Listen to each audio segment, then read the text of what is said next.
Hello, Year 4. I hope you've had a lovely half term. It's a really beautifully sunny day here, so I hope similar weather where you are when you're watching this video. Today, we are going to do the last lesson in our series of lessons looking at the Muslim community here in Britain. And we're going to talk about some of the ways in which the Muslim community here have been affected by what we've all been affected by the lockdown, by coronavirus. And we're going to look at writing a letter to a friend about how they've been affected and how they might be feeling.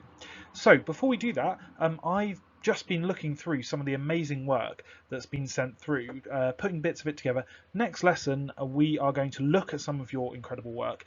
And we're going to start a new topic as well. So there's that to look forward to. But today we're going to be looking at writing a letter and again, how we've been affected by this virus. So firstly, part of what you're going to write your letter about is encouraging your friend to think about some things that they could look forward to next year around Ramadan and Eid. And we've talked about what Eid is and we've talked about what Ramadan is, but in order to inspire you and give you some ideas for writing this letter, I would encourage you just to go away and watch these two videos, and to find them you just type in Ramadan BBC Teach on YouTube, and they are the first and second videos, Ramadan and Eid al-Fitr and Ramadan, and they will just remind you about what happens and give you a bit of a perspective of a young girl who's about the same age as you, or slightly older, but she's going through some of these processes and give you some inspiration for writing this letter. So we talked about Eid being a massive celebration for Muslims, and it really is. And obviously this year has been slightly different because of the lockdown rules.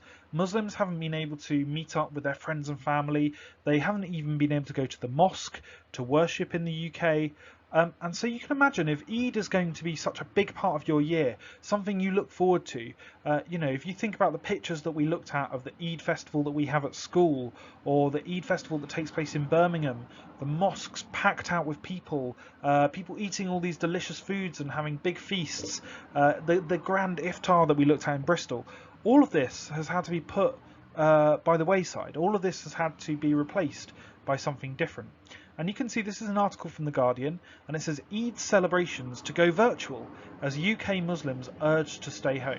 So lots of mosques still celebrated the prayers, still gave the sermon, the preaching, still felt a sense of community, but they were doing that online. They were doing it through something like Zoom or another kind of platform. So in some ways this year there has still been Eid, there was still a celebration, but in other ways you probably would be feeling quite disappointed if you were Muslim yourself and you weren't able to have those big celebrations that you're used to.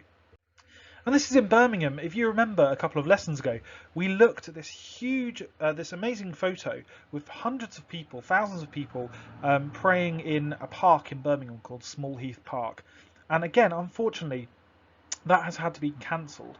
It says here actually that there were 70,000 Muslims who gather and have this incredible celebration. So in some ways, yes, that's very sad that it's been cancelled. In other ways, of course, it's very sensible not having that many people in one place. And when you're writing your letter that we're going to look at in the next slide, you could think about maybe this is something that they could look forward to next year, or maybe this is something that you could look forward to next year. These kind of celebrations, these big gatherings, it's something to think about. And so here's what I would like you to write. So you're going to write a letter to a Muslim friend who might feel sad about not being able to celebrate Eid this year. I've used the names Mohammed and Hafsa because that's a boy's name and a girl's name. You might actually have Muslim friends or family yourself that you could imagine that you're writing this to.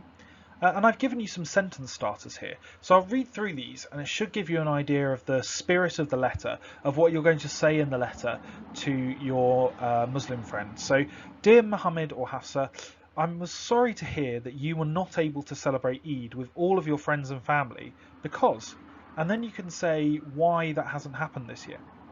I know you must be feeling, and I don't just want to see you say, oh, I know you must be feeling sad, because that's not very imaginative. I would like you to use some bigger adjectives there. So you could say, I know you must be feeling distraught, upset, miserable. I know you must be feeling like you haven't had a proper Eid this year. I know you must be feeling... So just do what's called empathy.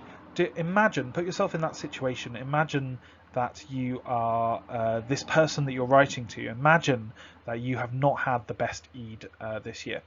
Then it turns more positive. So you can say next year you will have so much to look forward to, like, and then I'd like you to remember some of the things that you looked at in the video, remember some of the things that we looked at in the lesson, and I'd like you to go back and write about some of the things I have to look forward to next year at Eid. And then you could say, I would really like to find out more about. You can imagine that they're going to reply to you. And if you've got any questions that you're interested to know more about, you could put them there. And then you say best wishes, and then you sign your name at the bottom. So that's a little writing task for you to do. I'd love to see some of the letters that you write. If you want to send those through to your Year 4 email, they'll get forwarded to me. So as I say, next lesson we are going to be doing something completely different. We're going to be looking at how people decide what's right and what's wrong, and where they go to look for their different ideas. It's actually a really challenging, really interesting series of lessons, and I'm really looking forward to teaching you about it.